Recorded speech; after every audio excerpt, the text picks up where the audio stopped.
It's day 67. Let's practice what we learned yesterday. How do we say that? Okay. Um, yeah, so today's video is going to be a little different. The first part of it is going to be me reflecting on my chess progress thus far and reflecting so I can learn what to do to get better. Right, because I think that's actually sorely needed. In the second part, I'm going to be analyzing the over the board game that I played last week, which I haven't gotten the chance to show you guys yet. Maybe it's not as cool as the first game I showed you, but it's still pretty interesting to me. But the main reason behind all this is because, frankly, I'm not really in the mood to play rapid games today because I have another game to play tonight, and maybe I'm a little burnt out. Maybe I need some rest. You guys, I've seen from my previous 2 days or 3 days, maybe 4 days, like I have not really been playing super well. There are some games that I won, but I feel like we were at the brink of 1700 and then I somehow lost it in my brain and like just lost. So I don't know if I want to keep pushing today. I just feel like I kind of would like a break. So that explains this video. Tomorrow will be a big day. It'll be a fun day, a big, long, fun adventure I'm going to take you on. And hopefully we do not disconnect because we all know how that goes. Okay, so first part, let's just take a breather. Let's just think about this for a minute. So I would like to reflect on things that I could improve on because I think that's very necessary. Me just continuing to play blindly or just to play every day without really knowing what I should work on is like, I don't know, I don't think it's the most effective path. And so sometimes we need to take a step back and to take a step up. Oh man, the people downstairs are doing construction. Can you hear that? Can you hear it? Can you hear it? I hope you don't because I can hear it. Anyway, sometimes you need to take a different view just to reassess your own path a little bit, to learn how to manage yourself more effectively. So for me, I feel like let's try to see how to optimize my journey. First, I feel like I should stop playing. I really enjoy doing that check-in with myself. Like, I think it was a week back when I started doing that. Because I was tilting, I tilted for like the third time on this channel, I think. It was either second or third time. And after that, I actually vowed never to tilt again. So that was a step in the right direction. That was definitely like a progress. Like something I've never done before, like vowing not to do it. And I haven't since. So that was good. Having the self-control to check in with myself and see like, okay, I'm losing and I'm just going to stop. I'm just going to stop and I'm not going to tilt. I'm not going to play games for myself secretly. Like, like when I'm not recording video, I'm just going to try to make the points back. No. What you see is what you got. Like what I play is what you see. Like, you know, I'm not going to try to hide it. I'm not going to try to like make it up. I was like, that just causing me to tilt and I can't do that. So I vowed not to tilt. So that was a step in the right direction. And then I started doing these mental check-ins before I play to see like where I am, just to like know, to gauge myself, my own ability. And I did that for a few days and I liked it. And then I somehow stopped the last few days. And I think that was a problem. I should have really checked in with myself. Like, how much energy do I have? What's my mental capacity like right now? Am I sharp? Am I foggy? Am I like kind of feeling a bit tired but wanting to push through? And if I had done that check-in with myself last night, I would have probably not tried to play a third game. Like, after the second game, I definitely should have just been like, okay, you were already tired. Why are you trying to push it? Like, you're just going to lose more because you can't even think. Like thinking back to that last game it's like a little like, first it was so drawn out and just like me taking so long to even just think of moves. It just wasn't coming to me. And like, by then, it was like, clearly you could see my fatigue. And I bet that's frustrating for you too as a viewer, just to like, okay, girl, like you're tired. Like, why are you doing this? Why are you doing this? So I should have checked in with myself in the very beginning just to see like, what is my battery level even at? And I think in life, I fail to do that too sometimes, like in social engagements and like other things. Like sometimes I need to really check in and be like, girl, like you need to go home. Like you need to say no. You need to just like, be like, no, another day. You need a rest. Yeah, sometimes I'm like, I don't know. I'm not aware enough if I'm hungry, if I'm tired. I'm just not enough. I'm not aware enough. So one thing I want to do is check in with myself and see how many games I can play, and not to play if I'm not actually in the best state to play. And I think that's actually one of the most challenging things about the series so far is like because I'm trying to play every day regardless of how I feel. And normally when I play chess, like if this were like my old account, like on days that I feel sharp, I could literally play 10 games in a row and maybe have a winning streak of 7 or 8 games. That has happened. Here I'm not going to be like, yo, I'm just going to play when I feel like it once in a blue moon. That's kind of not the point. I also feel like chess doesn't really work that way. Like over the board, when I join tournaments, like I don't get to decide when to play. And that was like the toughest thing for me. Like if it were up to me, like I only play if I'm feeling sharp. But when you're in a tournament, it's like you gotta show up. You gotta perform. And that's like being an athlete part of this game that I am frankly really weak at. I don't have the athleticism. I wasn't born as an athlete to just perform whenever. And I think that's something I need to train on because it is my weak point, so I should train. So this series is helping in that regard. And what I do enjoy is, regardless if I win or lose, I'm learning. And I think you guys are learning with me. Like the previous few days, we had some bad Roy Lopez's, like bad openings, like just struggling. And at least I know, like in the future, like, okay, I'm not going to do that again. Like, I'm not doing this again. So I'm learning even if I'm losing. So it's helpful. But um yeah, so what was the even point of saying this? I guess it's like, yeah, one just don't push myself and be aware. And I think the second thing is, yeah, Sir just made a good point. He was like, your goal is 2000, it's not even 1700. But for some reason I've been having this mental block for the past like I think it's because I've tilted a few times and gone all the way down to 1600, and like I know like my true ability or whatever. Like I know I have the ability to do better. That it's become kind of like a stumbling block, and I think mentally I'm like almost afraid I'm like not having as much fun, or like Joris was like, you were having so much fun playing Blitz against high rated people and like not caring about the result, which is how I actually won. But like I don't know. So maybe I need to loosen up and just not focus so much on the result and the rating and just be like, I just want to show up and play interesting chess, good chess, and just focus on the chess. So I think that's number 2 is just to forget about the rating and just focus on the game.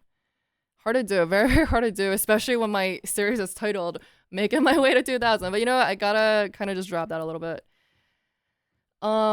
Third is I need to study more. I need to study. James was like, yo, watching my endgames makes him suffer. And I'm like, bro, I don't want to make you suffer. I'm suffering, you're suffering watching my shitty endgames. I will study that book you recommended me. I need to study more endgames, definitely. Endgames. I don't know how many endgames I've lost because I wasn't activating my king. I wasn't blocking their king from coming in. Doing like basic things, losing like bishop versus knight stuff. I don't know, opposite color bishop stuff. I don't know. I feel like I had a lot of winning endgames recently that wasn't converting. That was a problem. Faz was like, take your time, like really make the presence of your exchange felt.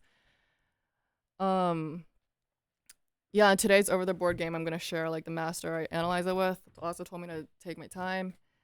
So the time management is also a struggle, man. Like you guys see, like George was like, I'm playing rapid bullet, which is really funny because I'm like I am like I'm really playing like a mix of rapid classical bullet. Like I start the game with rapid. In between there's somewhere I go into classical mode. Like I start sinking way too much time into like 1 or 2 moves. I go into classical mode for like a hot second. And then I'm left with like 1 full minute to like do something about it. And I'm like, ooh, bullet. Woohoo.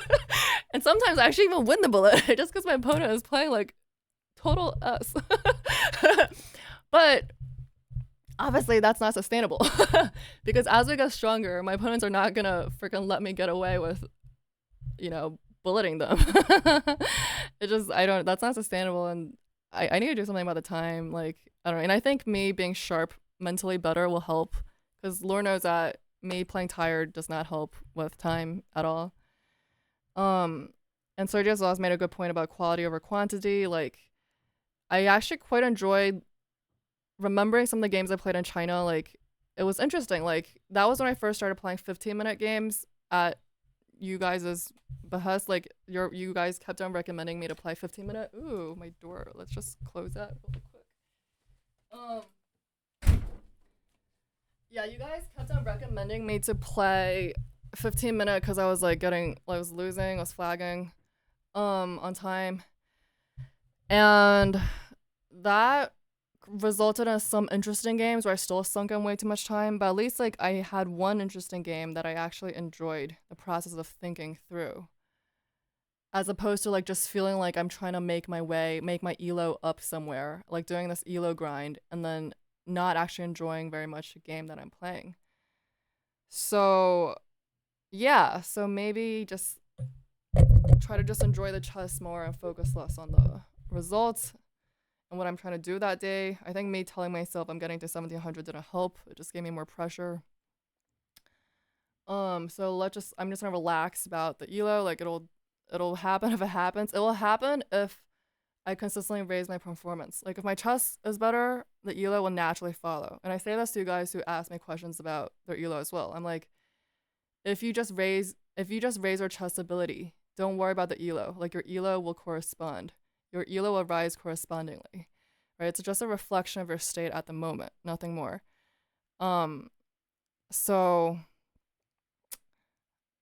I was gonna say something and I completely forgot. There's something I completely forgot. Okay, on a totally different tangent, I am gonna try streaming very soon. In like 2 weeks, I was very, very inspired. Thank you to Joe so much for helping me out a lot with that. And I was actually inspired to try it for real, so I'm gonna put my link in the description and you guys can try to follow me if you're interested. Because that was actually really, really fun interacting with you guys over live the other day. It was really, really fun. Um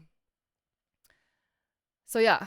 Oh yeah, so basically back to the raising the chess ability. I think what we see like me doing is I think I have a high enough ceiling right now, right? Like my high enough ceiling, like I can beat some like high rated players. Like I feel pretty good when I can do that. However, my floor is also really effing low. Like what is with my floor? It's really low. It's low, low, low. Should have got them apple bottom jeans, boots with the fur. Um, it's so low right now. I need to raise the floor. And I don't know how to do that, but I think just over any format of chess, my floor is just so low. Over the board, online. I don't know what's up with that. Maybe it's just a chess mentality thing. It's like the athleticism.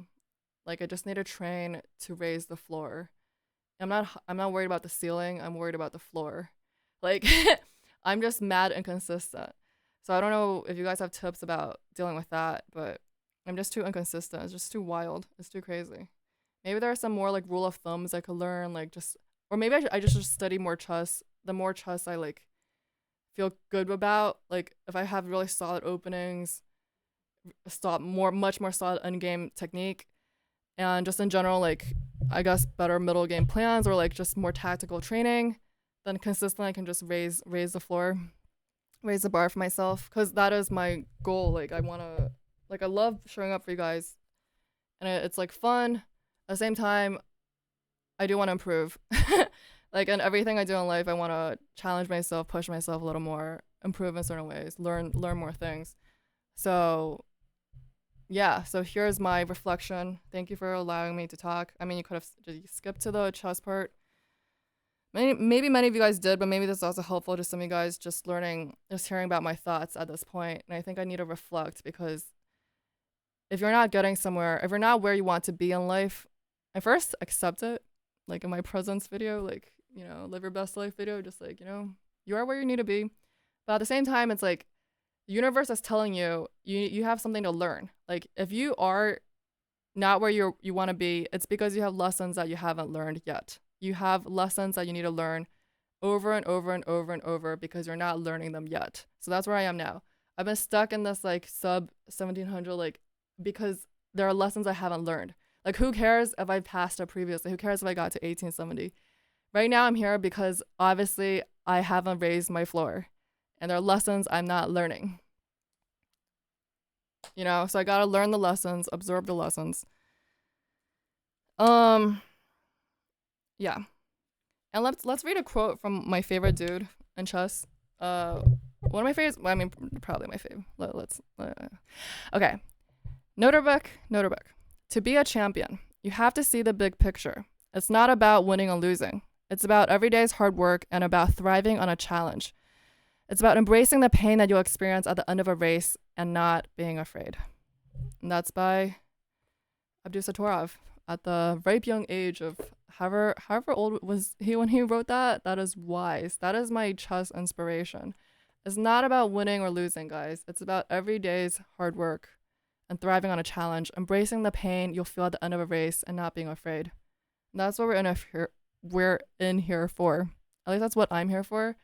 The chess is not even consequential. It's kind of a metaphor for life. No matter what you do, it's about every day's effort, every day's work, right? You're in a relationship, you're at work, you're working a hobby, you're learning a new craft, you're working out, improving your physical fitness. It's not about right now, I win or lose. I put in the effort, I plant the seed and I'll give it time to water and grow and sprout eventually on its own terms. But I put in the work. I sow, I plant, I water, I take the weeds out. I'm working on it. So here's what I'm doing every day for you. I'm working on it. And this is my reflection to see how I can work on it better, just to try to optimize it a bit more for myself. Now we'll switch to the over the board stuff. We're gonna switch over the board. That was my 2 cents on chess learning. My opponent last week was another young boy, so let's also be kind to him because these are really nice boys. Seriously, they're like very, very well behaved. Much better than I am. Honestly, much better sports than I could be, because when I get emotional, I kind of I just sulk, or like sometimes I don't even want to say good game. I don't want to smile. I don't want to talk about it. So I'm pretty lousy sport actually, but my opponents have all been amazing as young children. So we have the Italian. It has been a week since I looked at it, so I'm like even less fresh about this than my other game. Here I'm almost hoping for some like 2 knights defense fireworks, which is when they go here, but they don't do that. My opponent plays very solidly, which I was like, okay, that's fine with me, because this is all Italian stuff, just like, not to say boring, but a little boring. A little boring, because you've seen me play this exact same position on my channel like maybe at least 3 times. This idea, supporting e5, planning a bishop retreat. This is all very normal. Some people push a5. Some people, what I learned is just a6. I know like Dion pushes a5. I know other people push a5. I don't know. I'm not a theoretician, nor like even after learning the freaking lines, I don't think I learned it. I only digested maybe 10% of it, because honestly, they all look the same. So did I really learn it? I don't think I did. But I think I do a decent job of getting out of this opening. Okay, we played d6, right? So c3. So preparing this push. So already I retreat my bishop. Just prophylactically getting out of the way. I already see they're about a push d4. So after I retreat the bishop, they don't push d4. They go rook e1. Oh man, that's so loud. Do you hear that? I hope you don't. My neighbor's starting their cards so loud. Okay, I go h6. Which I don't actually know if this is wise, because I know in some Italians, like, you shouldn't push h6 if your opponent hasn't pushed h3. But they've castled, so I don't think they're going to sack a lot of stuff on me. I don't know. Because the whole idea is if I push h6, then it opens up a weakness for them to like potentially sack a lot of stuff on me. Again, I don't know. I'm just thinking this was a possibility, but I go h6 anyway, just because I think this pin would be more annoying to me. If I allowed their bishop to get to freaking g5, I was like, that's just more annoying. They start rerouting their knight, so I feel like kind of better, and I decided castle. So far, I don't think any of us have spent much time. Time-wise, again, we're playing the same time control as last time. uh 3 hours in total. Each person has an hour and a half on the clock, 5 second delay. Okay, so now we still have about the same time. Want to move 10, right? Move 10. Yes. Knight f1. Continuing the knight's journey. Very typical stuff. All this is so typical. I don't even know why I need to commentate. Knight g3.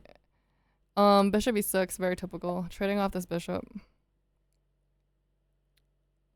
Take, take. Take, take. Now he goes h3. Now I was actually a little worried about the freaking stacks that I saw. I was a little worried. Just because they have all the pieces there, but once I push h3, I'm not worried anymore. I don't know why. Just in general, like if they push this, it means that it almost seems like more defensive than aggressive to me. I don't know, but I was definitely worried that their pieces are gonna swoop in and like try to checkmate me, because that's happened on this channel a lot. h3 here, after this kind of slower move, I don't think that long, but I go d5 immediately. And why? I'd say like playing on this channel has definitely helped in that regard, because I think it was a game against Kashav, actually, one of my viewers, one of my subs, where we played this Italian, and I keep missing the proper ripe time to push d5. Like it was overripe. It was overripe by like 3 or 4 moves. I kept missing d5, and the engine was just screaming like d5, d5, d5, and I think I even missed it the whole game. So I never got the chance to push d5. I don't think in that game. But it definitely was the engine's top choice. So I remember that and I applied it to my classical game. I pushed d5. D5, baby. Let's go. d5. Okay, d5, e takes. Queen takes. Just further supporting and centralizing my queen. Bishop e3. Here, I think he thinks for like just a little bit, just like a second. But I was thinking too, like what could he do? Like he try to push me away. That's not great. He weakens this. Like I was just thinking of plans for my opponent. And honestly, he doesn't have much. He really does not have much going on.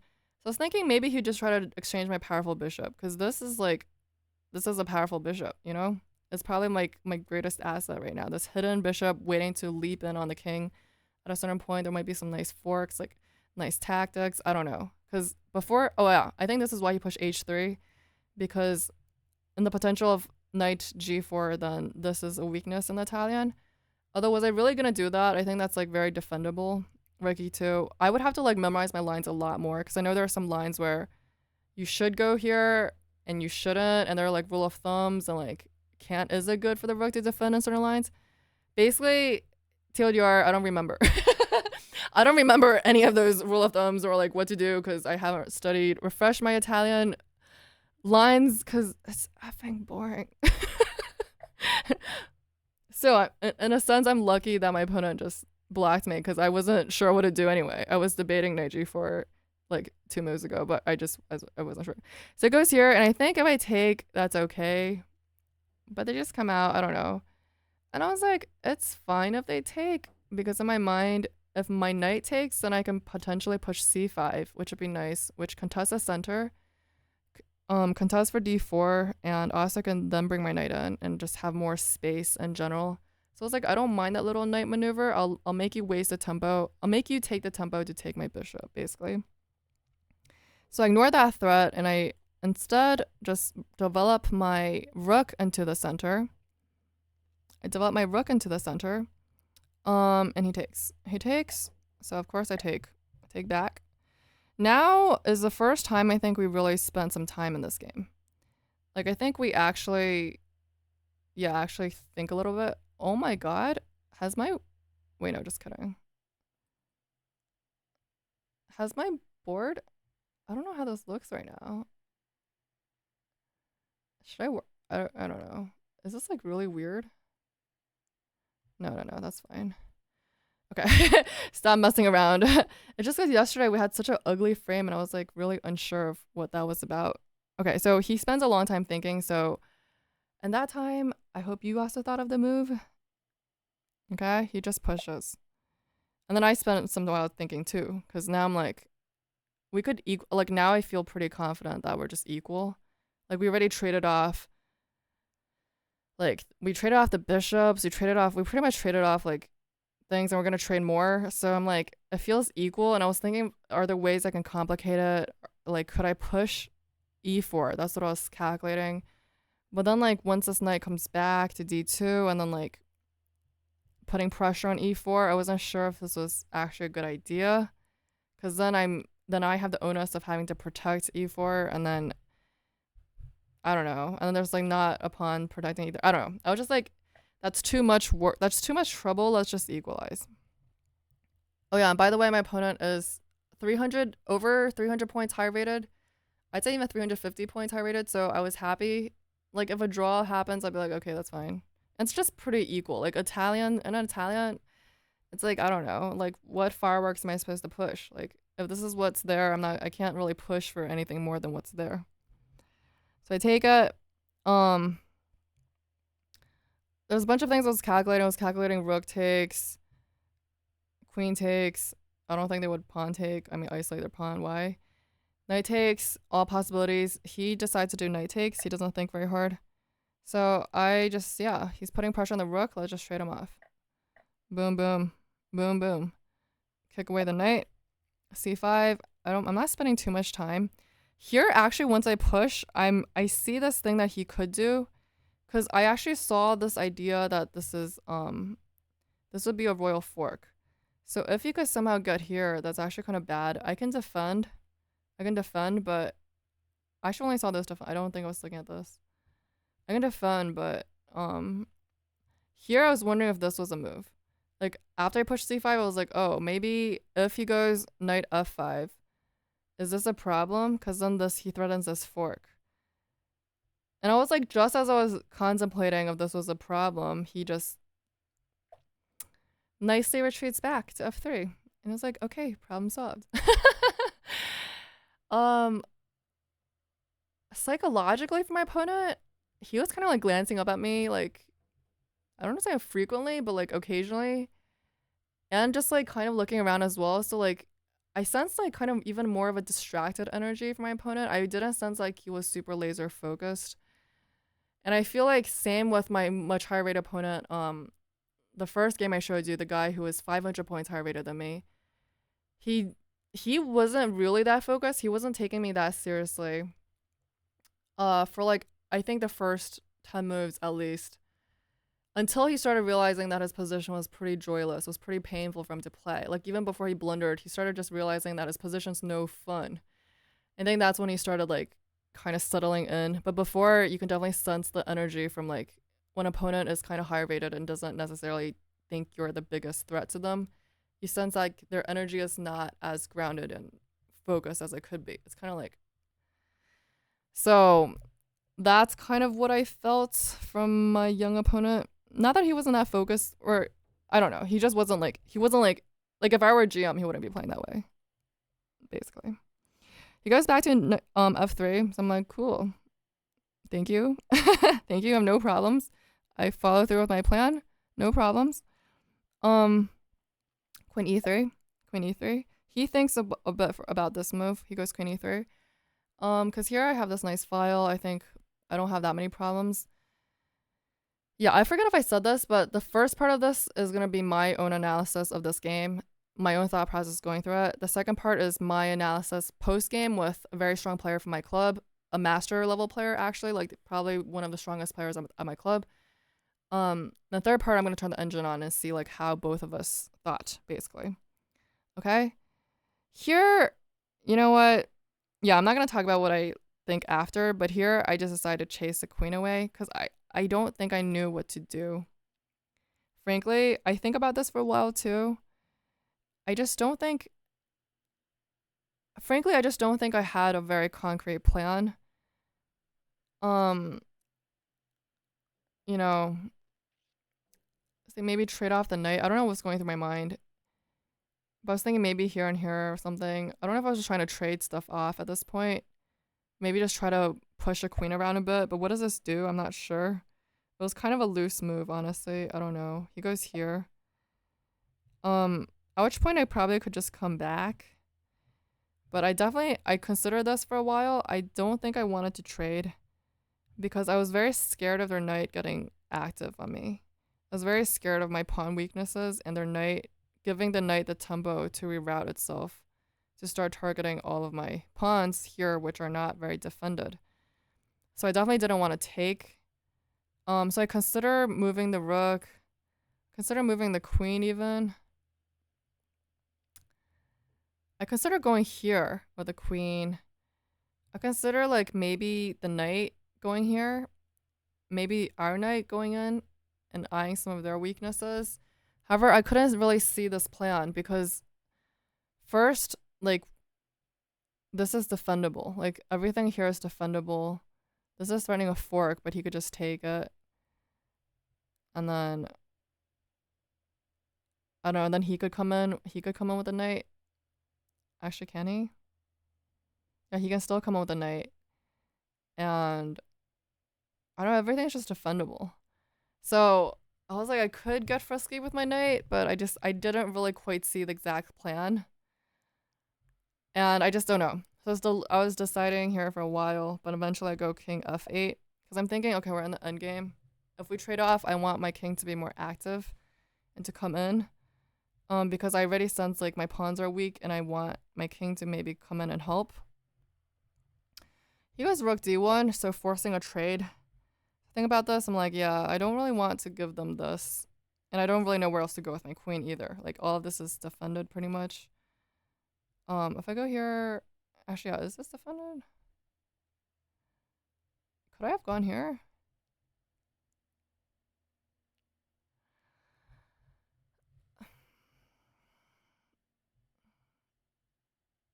Maybe, but then they could come in. Oh no, they can't go there. They actually can't. Did I miss this?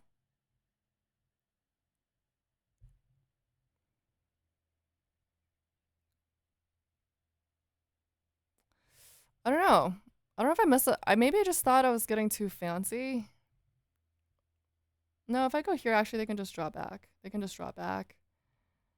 And I don't know. I don't know if my queen's actually better here. So I don't think I saw a way forward, so I just took. And again, I was kind of worried, like, their knight coming in, but they just take with a rook. My opponent really just solves all my worries. Like, he doesn't ever play the move that I'm worried about. And who knows if I actually had a reason to be worried about it. Maybe I'm just a warrior. Maybe I just worried for no reason.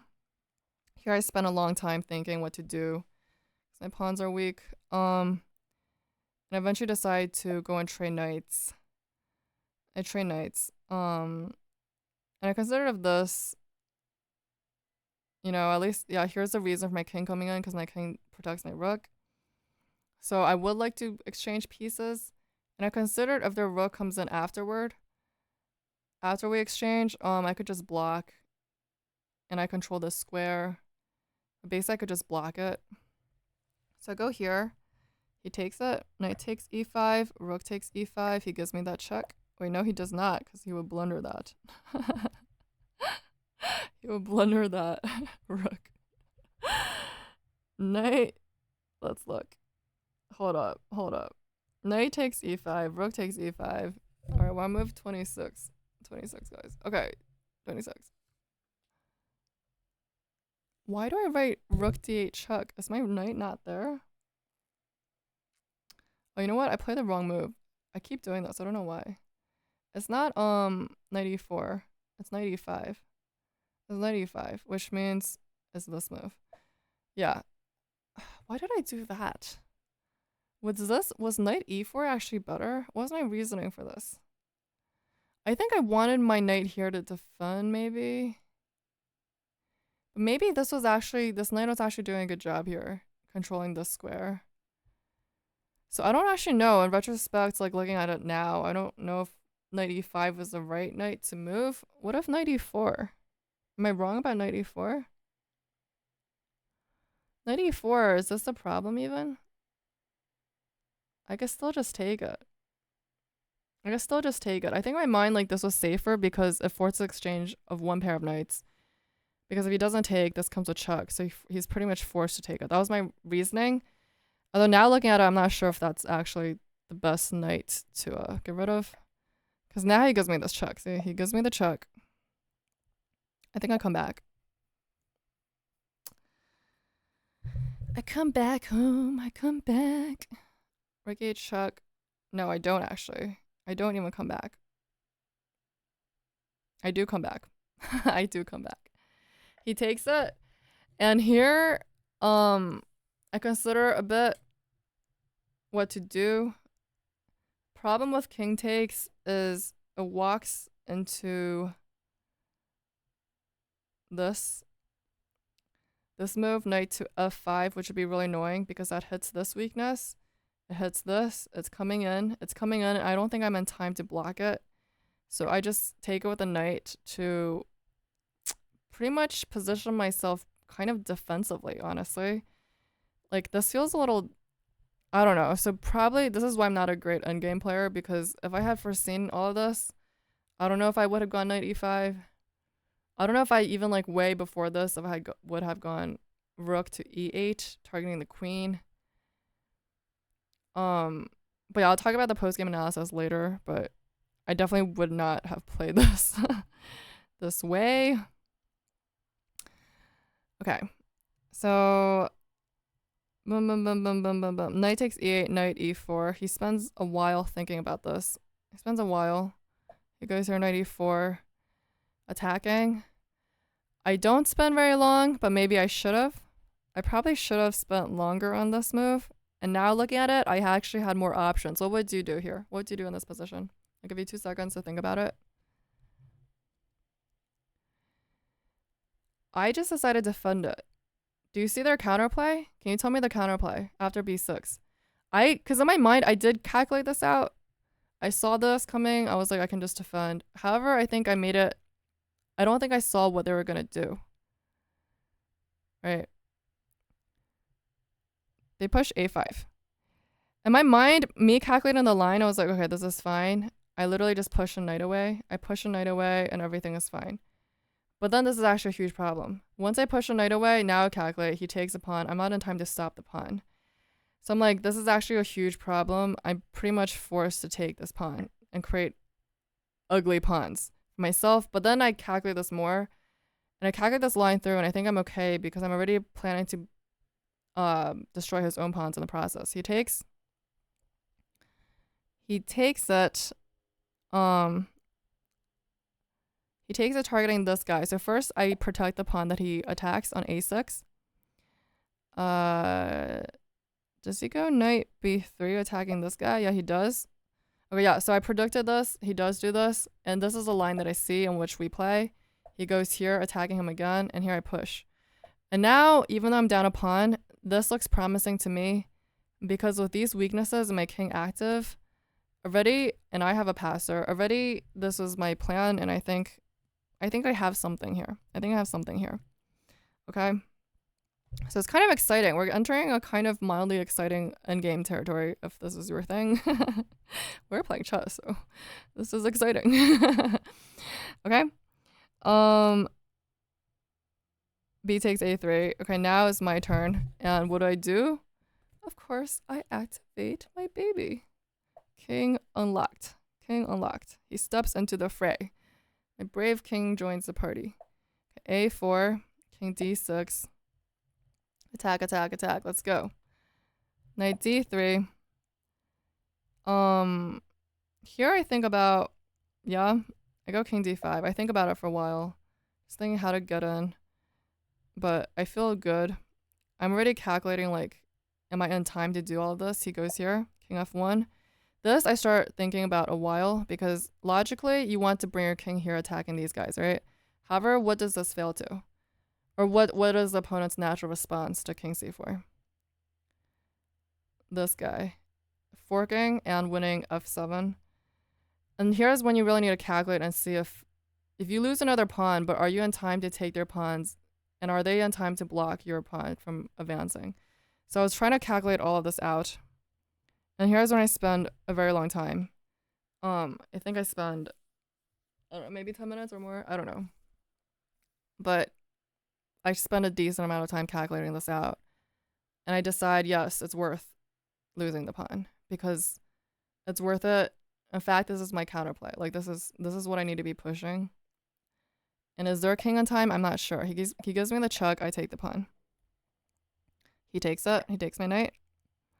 I go in for their pawn straight away. He goes here. Surprising move. I didn't see a5. I didn't see it. He's trying to like get my king away, and here I start calculating again. Like, is he in time to bring his king in? I decide, okay, yeah, I'm still good. I'm still good. Because the whole idea is even if they're in time to bring the king in and oppose my king and block this pawn, I can use the tempo. I can use the time that they take to block my pawn to swoop in and to eat all of their pawns on the queen side. This was my plan, or on the king side. On the king side. So this was my plan. So I take the pawn. I take a5. He needs to bring his knight back into the party. He needs to defend. So he brings his knight in. I go king b4. King e7. Here I think about for a long time. I'm thinking, should I oppose the king? Should I try to shoulder the king? He can start giving me checks. Like, I was like calculating, like, am I giving them tempo to bring their knight back into the party and get active? I was like, should I go for the knight? Should I go here? Should I go here? Like, should I block the king base or should I push a pawn? So I'm basically considering these two options, and you tell me what your plan is here. I want you to actually, this is a good position to stop. Let's just pause for 2 seconds and think about the best plan here. You tell me the plans and the pros and cons for each while I take a water break. Except I can't because the water's all the way there. So, thanks for the think, and let's decide. Let's see what I decided to do.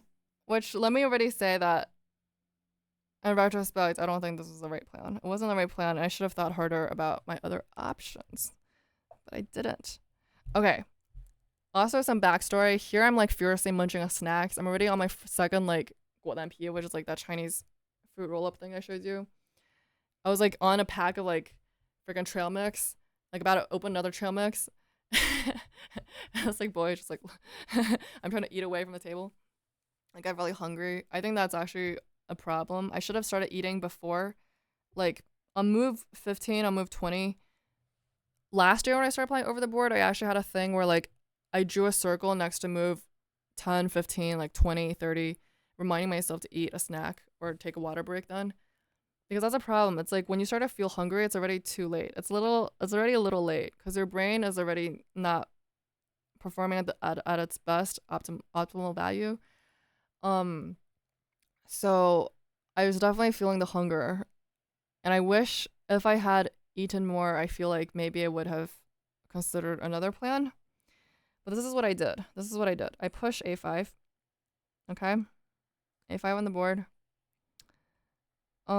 Which move am I on? 41. King d2. He comes in. King b3. Here, our time was, if I can read my handwriting, he had 43 minutes, and I had 33 minutes. So I'm down 10 minutes. I'm down 10 minutes. He's not spending very much time at all for someone who has some things to think about, I think. Here again, I may like, if I had done something, can I? This just walks into this. I think I should have considered bringing my knight into the party.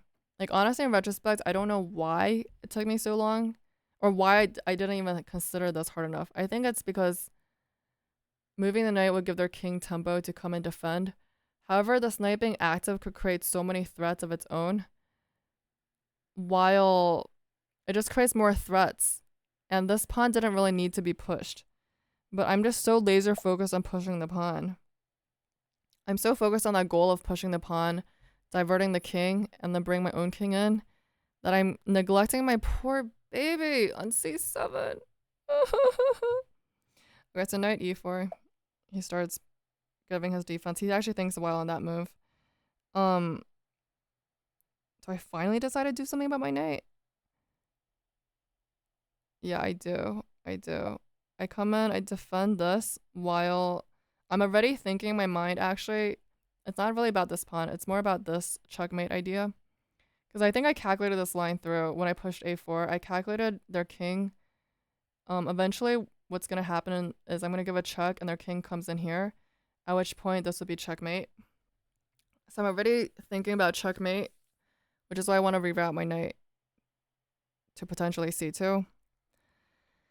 Okay, here I don't think he's even thinking about that. I think he's just thinking my threat is to come here with the knight. So he goes here.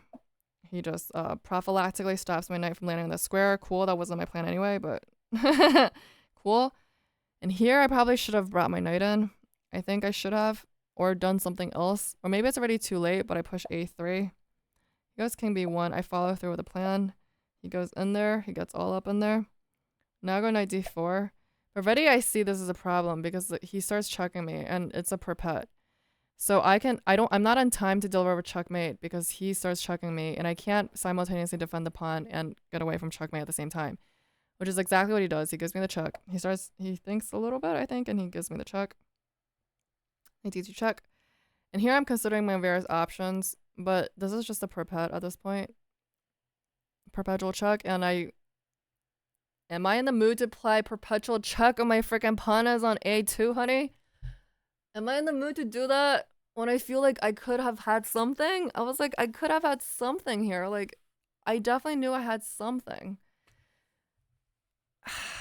I wasn't satisfied with the perpet. I go here. I go c2. Do I? Do I go here or here? Maybe I went here. Hold on. What move are we on? 48. I do go c2. I go knight. I go king c2. Knight f2. I calculate this out. I start eating their pawns. And I think I'm in time to cause them some damage. So I go king d3. He thinks about this for a while. He goes g4. He's not in a rush to take the pawn because that's not going anywhere. And his king, even if he takes it, is not in time to come back and do anything. So basically, he's just like hoping for the best. G4 is played. I didn't take too much time to calculate like what he was thinking about, but by here, he has 31 minutes and I have 20 minutes, so still up by 10 minutes, my opponent. I go king e2, just straightforward direct, targeting both guys. Gives me a check, I take the pawn. Knight h5. I simply come back. I sense my opponent was a little unhappy about this. He was unhappy. But he's still moving pretty fast, I'd say. We're both... And here I'm trying to calculate, but I already feel like... Shoot, it's just a draw. It feels like a draw. I'm trying to calculate this through, but literally once he pushed g5, I didn't really have a choice but to draw this. Because I consider sacking it even. But sacking the knight, he sacks back. And at that point, it's just a draw. Like, I don't know. He sacks back. I'm not really on time. Am I?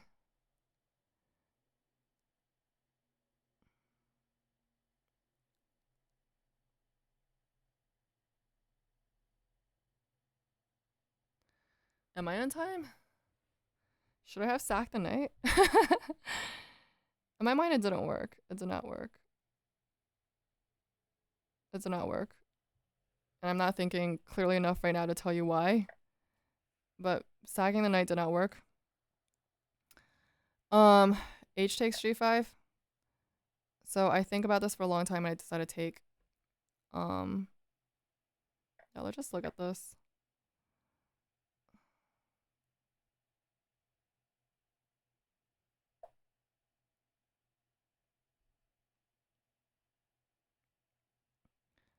Is it just because of this?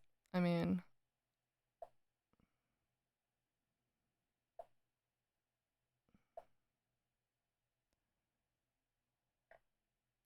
Is it because of this?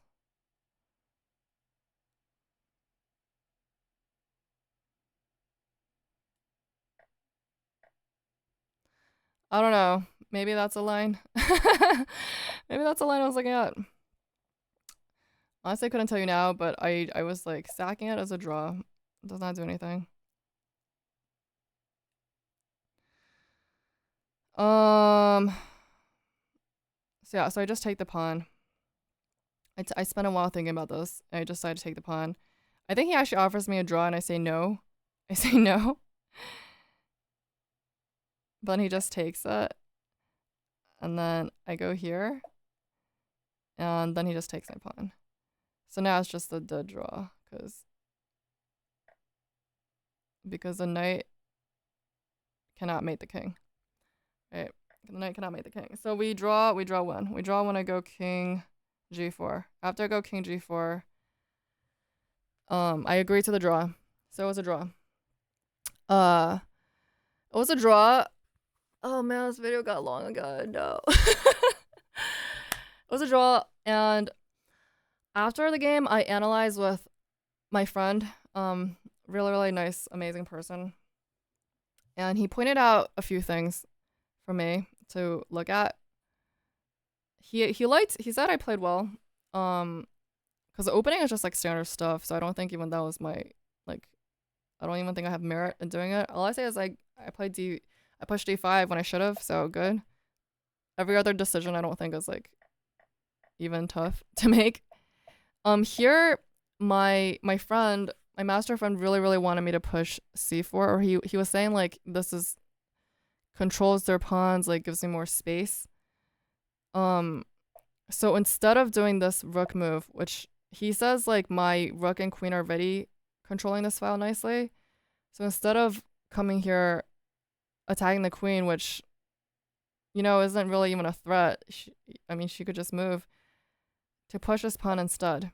And for some reason, I don't know why c4 was just never even a candidate move in my brain. Maybe because there's no way I could. Well, actually, there is a way I could just push this, right? But then in my mind, I was like, it just looks like it's weakening my pawns because there's nothing defending it. Although it's like this would defend it. I don't know why I didn't push it. Maybe because I thought I had to defend it somehow. But this was a move that didn't cross my mind, but immediately was like in his vision. Like he was like c4, c4, c4.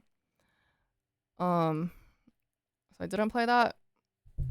Here, this reasoning is okay for him.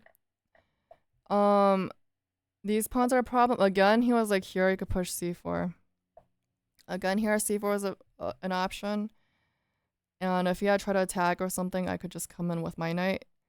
So again, c4 was an option, which I didn't consider again. I don't know why. I don't know why I didn't consider it. But here again, c4 was screaming out to him. This whole thing I'm kind of proud of. Yeah, he also had a few other move suggestions like before this, like in the middle game before we traded queens. Like that queen move I was talking about. Like this knight move. This knight move also came to him. Like he also said that maybe potentially bring my knight in would be more interesting of an option. But we kind of like played through that line and it didn't lead to much anyway, but at least it was maybe more of a game. I don't know. Thus, I'm pretty proud of my decisions, just like breaking up their pawns and coming. For him, here he majorly, I think this move, a5, pushing a5 to him, he really wanted me. Here, remember when I told you guys to pause the video and think? Here's when my friend really recommends me to activate my knight. Because I think in my brain, this knight was performing a duty of protecting the pawn. So I needed to push the pawn first and then get this knight away. I think I was like, my knight is here doing something. And honestly, I was kind of afraid of their knight getting active. And like I said, like coming on over and defending that way. However, my friend was really like thinking like this was my only winning shot. Because just this whole plan, even though I could calculate it to the end, so could my opponent probably. And it's very forcing. Because the whole line of pushing the pawn just requires one move responses from them. So he said something very interesting to me. He said by pushing the pawn, like I didn't make my opponent think. Like they didn't need to calculate. They just go king a1. They hide out there. He says I should have the patience to play slowly when I'm winning. Activate my knight before pushing the pawn. It's so far away that the king can't get it. I don't know what I was worried about. I don't know what I was worried about. He says, if I move the knight, then I have some interesting checking ideas. I have some checking ideas. And then my opponent is basically forced to think more. He has to sink more time and worry about it more. If my opponent has 5 moves and one of them holds, they have a chance to go wrong. So I need to give my opponent chances to go wrong, right? This guy is the nicest guy, but he said, I need to give my opponent some rope to hang themselves with. Chess players are so sadistic. He says, I should give my opponent rope to hang themselves with. Let's just take a look into the mind of a master player. This is how they think. In evenish positions, they give their opponent choices to go wrong. If there's two paths, right, that split in the forest, two paths diverge, you pick the one that gives your opponent more chances to go wrong. We bring them into a deep, dark forest. Pushing the pawn seemed more threatening, seemed more immediate, urgent of a threat, but it just gave them very direct, all forcing moves. He didn't even spend any time. He had no chance to go wrong. So basically, make them think. My knight move muddied the waters a little bit. It just made everything more unclear. There's more chance of threats. He has to think about these pawns. He has to think about chucks. And in general, this pawn didn't need to be pushed because it's always a threat. It's like a latent advantage I have. My latent, like, power up. Like, I don't even know. Like, basically, like, I could always use it as a way to force a king to worry about this passer while I can come in. This is always a thing. So I didn't need to immediately use my advantage like that. I could just have held on to it while I created more threats on my own. I think I was just worried if I didn't push a pawn immediately, or like if I left it alone, then this knight could come for it somehow. I think that was always in the back of my mind, like, oh my god, the knight could come from behind and give me chucks, could fork me. I think just the presence of knights freaks me out because it's like I can never calculate clearly like where they're going or where they're gonna chuck me from. So I think I just let that get to me and I wanted to just escort the pawn straight away. I think that's part of the psychology. But if I had been brave enough to muddy the waters myself, then I would have seen that this is not much of an issue. It's just a long-term trump that I had and I should have just held on to. My friend also said, as a rule of thumb, with knights on the board and pawns, you should evaluate them as if the position had no knights. So if we just block off these knights from the board, I'm winning. I'm winning because of the passer. And then I can come in and gut these guys while the king eats my passer. So without the knights, I'm actually winning. So why do I not win this with the knights on? I don't know. Let's turn on the engine and see if I'm actually have an edge, if I actually have anything, if it's just actually drawn from the beginning. But I think my friend is right, and that even if it's completely drawn, at least I give them chances to go wrong. And the way I played it, I just played it so like clean cut. There's just no chance.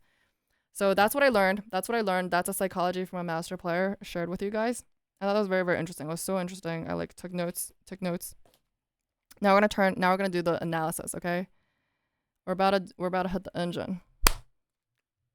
Engine, baby. Let's go. Oops, that's not it. That's not it. Engine, baby. All right, ready? I seriously need water. But first, should we check how we did? Can you see that? My opponent makes 5 inaccuracies, 2 blunders. Wow. And has 90% accuracy. I have 2. Wait, no, I'm black. So I make 5 inaccuracies and 2 blunders. And I have 90% accuracy. My opponent has 2 inaccuracies and 2 blunders. And 89% accuracy. So about the same, which is why it's a draw. 2 blunders, where?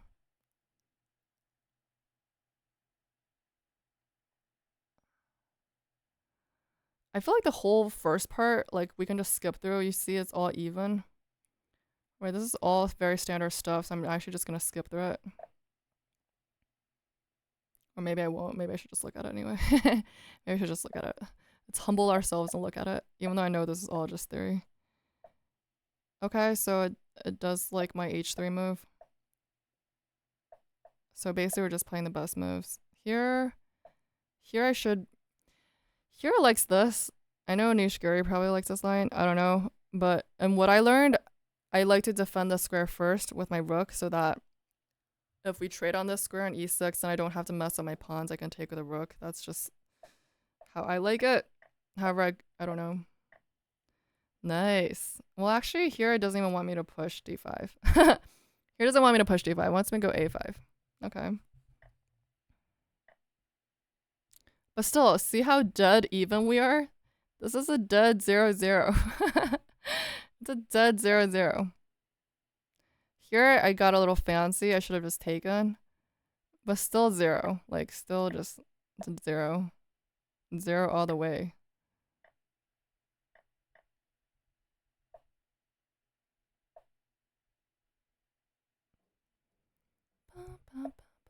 Ooh, it likes my queen b3 move that I was looking at. Alright, let's just check that out real quick. Like, I don't think I have anything, because you can defend it so easily. But at least I gain a tempo to activate my pieces a little bit.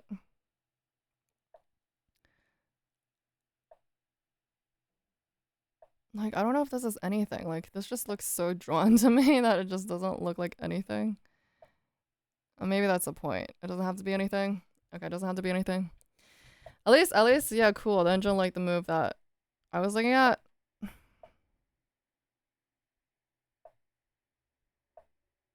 It's just so drawn. It's so drawn. Kira likes the idea of knight a5. Let's just take a look. I think my master friend mentioned this too. Just creating some threats. Even though they could just block it, but then I come in. At least I have some threats. I don't know.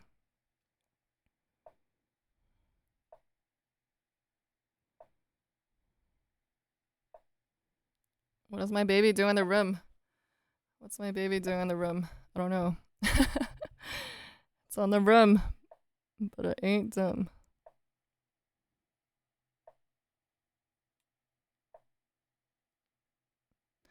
I don't know, man. We just have more drawish lines. It's like a cool move, but in the end, it's just a draw. This is still a draw. Is it just gonna be a draw the whole way through?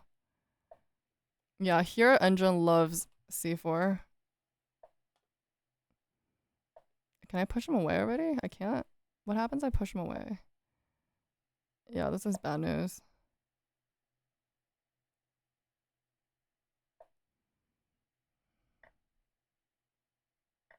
Still drawn.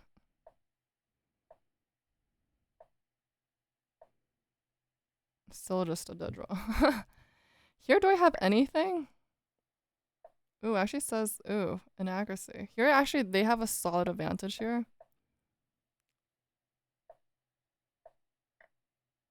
They have a solid advantage here. Yeah, here, oh yeah. I think my friend also mentioned this move. Did he? But yeah, I could have attacked instead of just defended. I think, yeah, he did.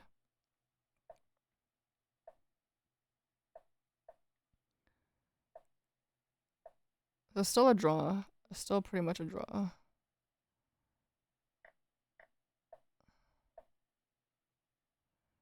A draw, but I have an edge. You see that negative 0.6? I don't know. That's not anything, but maybe it's something worth. Ooh! Oh, it's killing my heart. Oh, seeing the evil bar raise up. It's almost better if it was just a dead draw the whole way through. That's what I felt literally after playing this game. I was like, objectively, I don't think I had much winning chances, but at a certain point, I felt like maybe I did. And so seeing the engine kind of tell me that, I know I could have played it slightly better. Oh my god, I completely missed this move. Both me and my friend missed this move. Just offering a trade because, yeah, my master friend told me that having a rook pawn is notoriously bad against knights. But here, if we trade, maybe we could have given me a knight pawn instead. But you can come here. You can go here. Let's see. But still, the same idea of activating my knight and offering a trade. Offering a trade. And now it's much harder for him to defend. Ooh, look at my advantage. Look at my advantage. Oh, it's killing me. It's killing me. It's even harder.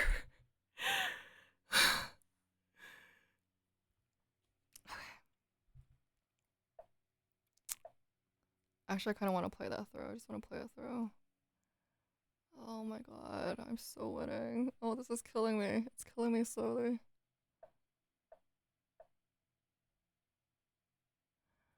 Oh my god, look at this advantage. This is not an advantage. This is called winning. Let me translate that for you. This is called winning. This is called I'm about to win. It's called I had winning chances. I knew I had winning chances. Whatever. Not whatever. Do better. do better.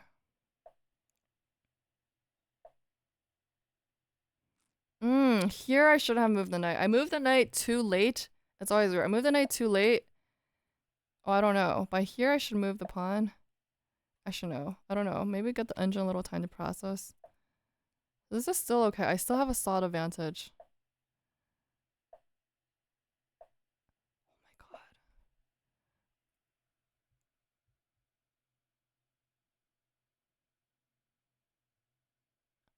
This actually hurts. This actually hurts. This bar, this is actually hurting me. It's hurting me. I need to evac. I need to evac from this. It's hurting me to look at to tell me I'm winning here. This is hurting me.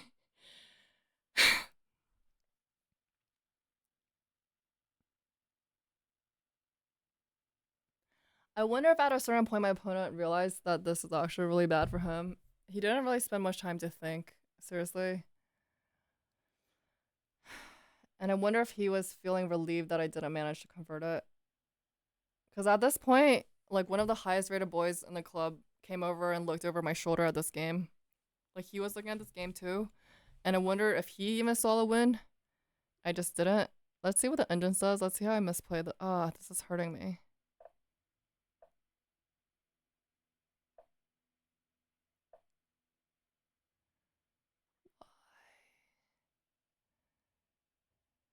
But isn't that just a draw? Isn't that just a draw? Why is this a win? Isn't this a draw? Oh my effing god. Oh my effing god. I should have paused the video and forced some of you stronger players here to calculate the win for me. Oh god, this hurts. If I had taken some more time to calculate the draw through, I was like, this feels like perpetual. But it didn't have to be. Because I could force a trade. It didn't have to be.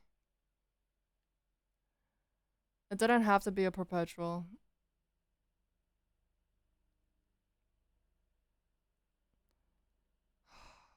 This fucking hurts me. This fucking hurts me. Still, how are we converting this though? Just coming over.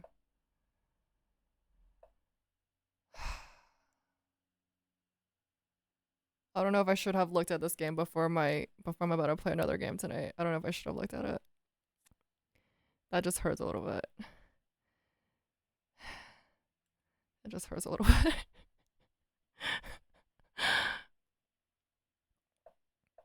It hurts because I know maybe if I had more energy, maybe if I had more carbs or like brain power, I could have calculated this through. And I think I could have. It's not even that hard to calculate this. It's not that hard to calculate this. It's not that hard. If I had just like forced myself to calculate the thing is, in this variation that I calculated, I just thought that because I could eat their pawns, I thought with my knight and my king, I could somehow. But I didn't spend enough time calculating this mess of what this move will lead to, and actually that's pretty hard to see. I would have needed a lot of brain energy to calculate that through. Ah, this hurts. This hurts. This hurts. Okay.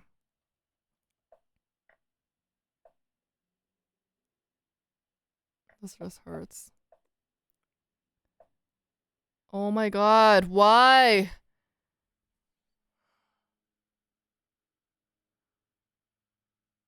I bet my opponent, if he's analyzing this game, he'd be like so freaking happy. I don't convert this. Oh my goodness. Why couldn't I calculate this through? Why did it just jump in? Why didn't I just take the time to calculate this through? I'm so sorry, guys. You have to hear me. It's not even that I'm hating on myself. I think it's just part of the learning. I just have to learn this. I should have just looked at my options. I should have considered all the options under my belt. And here I had the option to do something better. I had the option to do something better. It's like, why was I already resigning myself to a draw? Uh, I think I was just so like, yeah, I was so focused on like, oh, let me just eat the pawns. Like if I eat the pawns, it's a draw. But I neglect that they can just take all my stuff.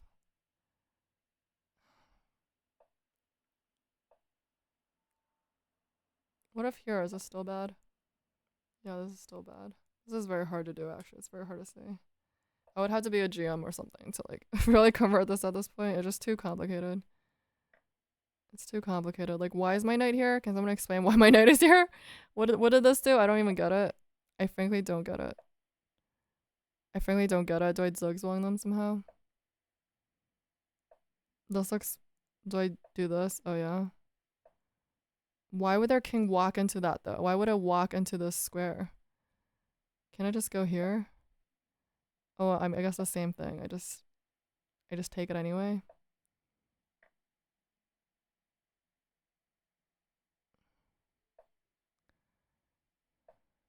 Frickin' bejesus.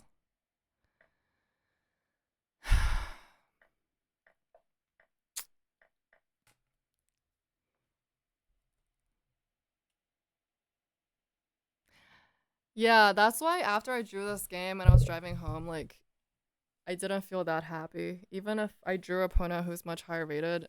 Because in my heart, like, I just felt somewhere I had a win. And here, just looking back at it, I didn't have a win just once. I had a win, like, 3 times. And for me to, like, miss all of those tries, I think was...